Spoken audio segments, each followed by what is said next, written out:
शाम तक तो निरंतर बोलते रहे, संवेदना प्रकट करने के लिए आने जाने वाले प्रत्येक व्यक्ति के सम्मुख उस दुखद घटना का ब्यौरा देते। कोई आशा नहीं थी, अचानक ही चली गई। अरे हमें ना सही, उसे तो पहले ही मालूम हो गया था। 2 दिन से कह रही थी मेरी खाल में भूसा भरोगे, अब मुझे दवा नहीं चाहिए। फिर कैसे अचानक वह लेटी हुई उठ बैठी, पाँव ऊपर रखने के लिए कहा, और पाँव छूते ही यहाँ थी वहाँ थी। उस दिन उन्होंने अपने आप ही सब सामान एकत्र किया, अर्थी तक बनाई। किसी ने टोका भी, आप रहने दीजिए, यह काम तो हम कर देंगे। हंस दिए तो वे। 52 साल का साथ था, मेरी तो राजदा थी, उगड़ा ढका सब कुछ देखा था। अब तो बस इसका इतना सा ही काम शेष रह गया, फिर तो कुछ करना ही नहीं। उनकी इस हंसी में अजीब खिंचावट थी। लगता था जैसे उसमें एक विशेष विस्फोटक है और उनका हर वाक्य किसी न किसी रहस्य का उद्घाटन कर रहा था। फिर अपने आप ही एक बेतुकी सी कहानी सुना दी। एक मियाँ जी की बिन्नी फूट गई। मियाँ जी रोने लगे। लोगों ने पूछा तो उन्होंने रोते रोते कारण बतलाया। लोग हंस दिए, वाह मियाँ जी, 2 पैसे की बदनी की क्या बात, एक नहीं 1000। और मियाँ जी जोर जोर से रोने लगे, बोले बदनी थी तो 2 पैसे की ही, पर मेरा तो भेद जान गई। अब दूसरी बदनी खरीदूंगा, मेरे मन की बने या ना बने। उनकी यह बात सुनकर कुछ लोग चुप हो गए, कुछ प्रहसन समझकर हंसने लगे, और 1-2 बार उन्होंने गंवारू कहावत भी कही, बच्चे की माँ जैसे सयाने की जोरू। फिर वहीं उन्हें एक संस्मरण याद आया। कई रोज से कह रही थी तुम्हारा कुर्ता मैला हो गया, बदल लो, तुम्हें खांसी हो जाएगी, च्यवनप्राश खा लो। पिछली बार चल फिर सकती थी तो खुद बाजार जाकर ले आई थी। बहू बेटा कौन पूछता है, उसका तो मैं आदमी था, मेरे चलाए उसकी गाड़ी चलती थी, भला बुरा कैसा भी सही, उसके लिए तो सोने का था। खैर उसका पड़ला भारी हो गया, आगे निकल गई। दोनों स्वार्थ की लड़ाई लड़ रहे थे, उसका स्वार्थ भी पहले जैसे था और मेरा भी।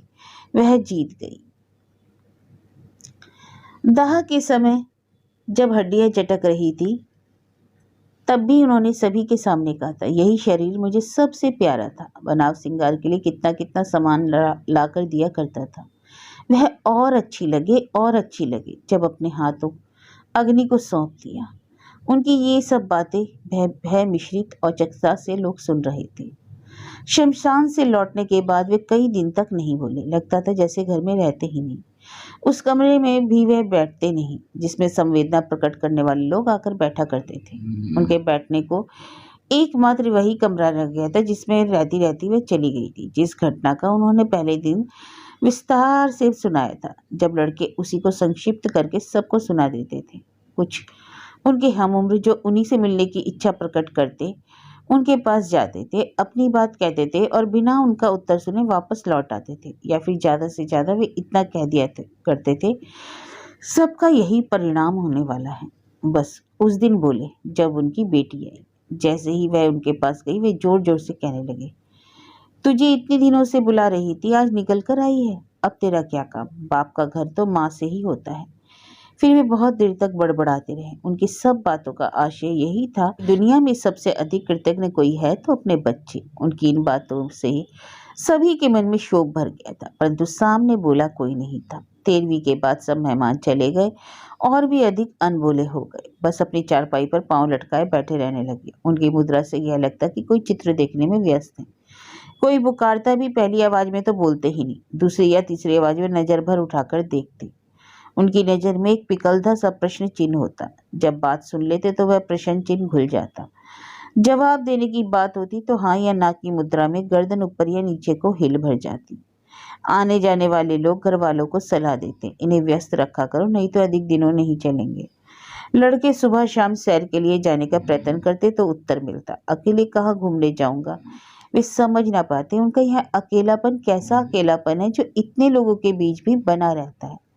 कभी कभी खाने के संबंध में भी बात सामने आ जाती। गर्मा गर्म खाना खाने के लिए कहने पर वे धीरे से कह देते, अब क्या गर्म क्या ठंडा, जैसा भी मिल जाए। बातें कुछ इस तरह से पलट जाती जैसे सांप काटकर पलटा ले जाता है। खाने में एक वक्त खाते, दूसरे वक्त गोल कर जाते। खुराक दिन पर दिन गिरती जा रही थी। घर में इस बात पर एक अच्छी खासी उत्तेजना सी रहने लगी, लेकिन उनको खाने में कुछ भी अच्छा नहीं लगता। कम सिकने पर रोटी कच्ची रह जाती, ज्यादा सिकने पर जल जाती। सब्जी में नमक कम हो जाने पर फीका लगता, थोड़ा ज्यादा हो जाने पर खारा हो जाता। कई बार सामूहिक रूप से चिंता व्यक्त की गई। कमजोर होते जा रहे हैं, क्या होगा? कहीं अधूरे कहीं का अर्थ वे समझ गए। बड़े रूखेपन से जवाब दिया, अरे मर भी जाऊंगा तो क्या? मौत को नहीं देखते कितना इंतजार करती है? बड़ा धैर्य होता है। जिंदगी के पत्थर को 60-65 साल तक काटती रहती है, तब कहीं रास्ता मिल पाता है। इस धीरज के साथ न्याय भी होता है तो मौत का आना किसी को बुरा न लगता। उनकी बातें हीरे की कनी की भांति तीखी और अघुलनशील होती जा रही थी।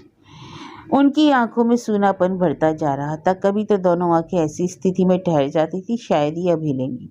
उनमें निष्क्रियता और अनास्था का अनंत सागर हिलौड़ता सा लगता। एक रात को जब उनके बड़े लड़के उठे तो वे बैठे हुए थे। आंखें ज्योतिहीन सी खुली, कहीं शून्य में ठिठक गई। पिताजी पिताजी कई बार पुकारने पर उनकी आंखें खुली। उनकी नज़र से ज्ञात हो रहा था इस समय का व्यवधान उन्हें पसंद नहीं। बड़े धीमे से बोले, मुझे जाते जाते लौट आना पड़ता, इस तरह मत पुकारा करो। उसी समय उनके मुख से यह भी निकल गया, कई बार तुम्हारी माँ मुझसे पूछा करती है किस बात की दिक्कत तो नहीं। वह क्या जाने किस बात की दिक्कत है, और रो दिए। उस दिन का रोना बड़ा अजीब सा लगा, अश्रुहीन कालग्रस्त बच्चे का मिमियाना मात्र। अगले दिन से उनकी आवाज भी गिरने लगी। कुछ कुछ ऐसा अनुभव होने लगा जैसे हवा तक में उन्हें घोलने की सामर्थ्य आ गई और वे निरंतर खुलते जा रहे हैं। आखिरी बार जब बोले तो अनुभव हुआ उन्होंने किसी सत्य का साक्षात्कार कर लिया है। उनके कथन में एक निर्विकार सी दृढ़ता थी। उस दिन उनके किसी मित्र ने सहानुभूति प्रकट की थी। भाई साहब, भाभी की मृत्यु में से आपके जीवन में भारी अव्यवस्था आ गई है। वे इस पर कुछ इस तरह से मुस्कुराए कि ना मुस्कुराकर रो रहे हों, और धीरे से बोले, लेकिन मृत्यु तो स्वयं सबसे बड़ी व्यवस्था है। मित्र चले गए।